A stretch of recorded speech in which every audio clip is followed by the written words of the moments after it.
Welcome back, friends, welcome back to the homestead. It's passive solar greenhouse build video 1. So we've taken the old greenhouse down and we've started working on a new greenhouse.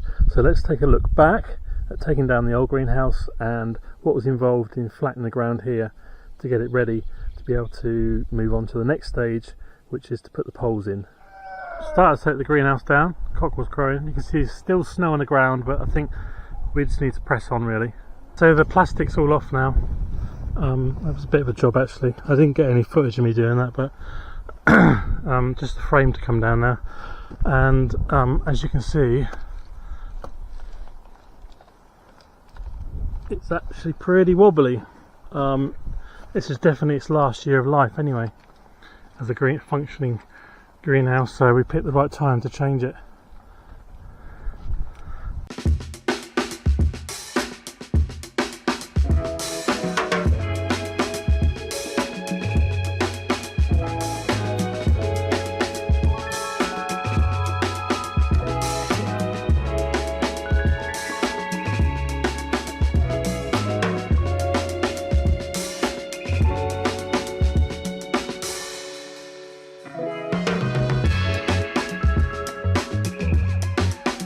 Okay, so weather's better now.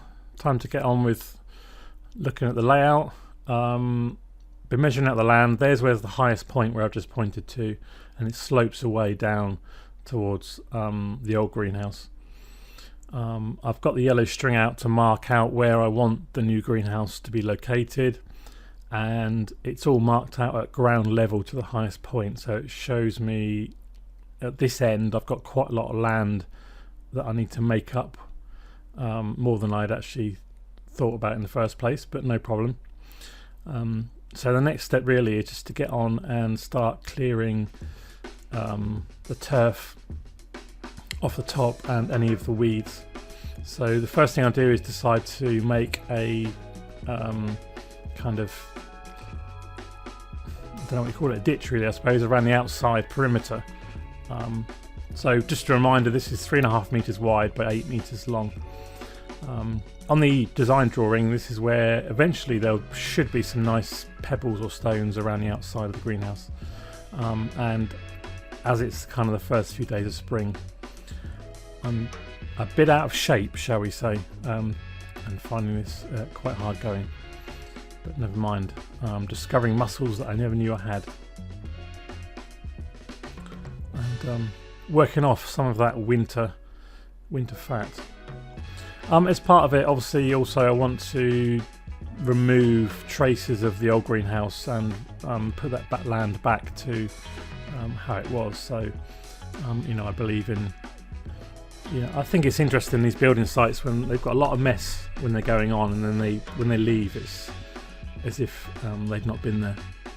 And that's what how I think it's good to leave the land like that. So as well as the fun of building a new passive solar greenhouse, there's also taking care of the old land. And then just a couple of days later we're back to snow again, which is what happens at this time of year, and the ground is frozen again, so I can't get on with any more work.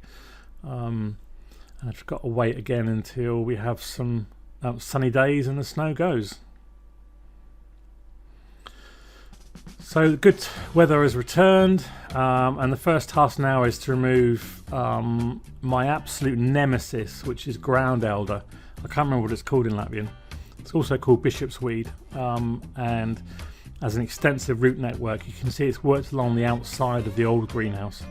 So I've had to dig along, and there's also some old, it's actually strawberry plants, but they don't fruit anymore.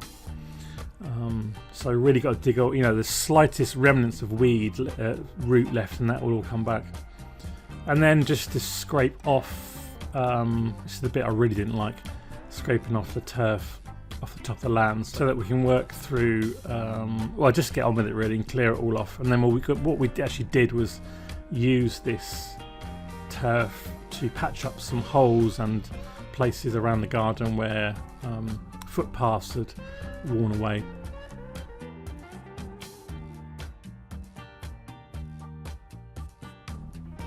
So next I decide to use the rotavator and that just stopped working, needs some attention. So it's back to the hard work, back to the back breaking, and I decided to fork it all over. Now I do believe that no dig is the way to go, but when you're working on a new piece of land like this, you need to give it a good forking over to get going, get some air into the ground, and also for this, taking out the stones that appear, which is it's a big problem in Latvia, the stones. So and also shift some of that dirt down to the lower ends. And then it's on to the build, onto the fun part. I've worked out this, double checked the square to make sure that the placing is square, and now I'm marking out where the poles are going to go. And it's time to dig the holes for the poles with this auger.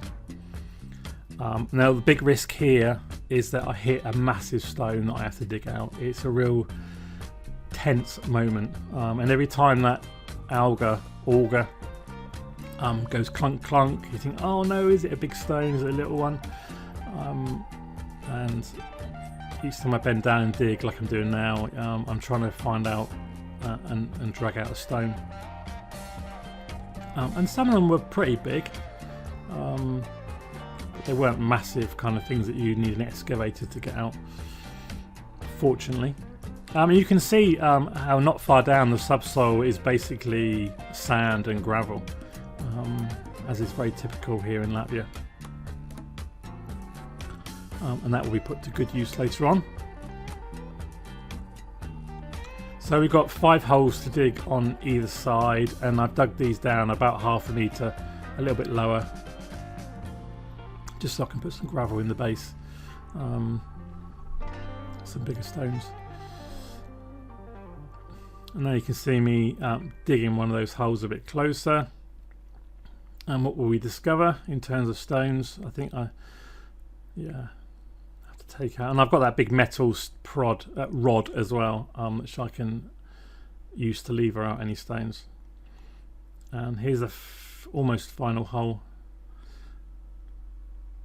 So we've got a good 30-40 centimeters of topsoil before we hit the subsoil with the stones, and a few come out there that were problematic. So there we are, there's the end of our first build video, and then the next stage will be to move on to getting those poles in the ground and then starting to build it up. So thanks for watching this first build video. There's many more to come, and I look forward to you joining us on the journey as we build our passive solar greenhouse. Thanks, and bye for now.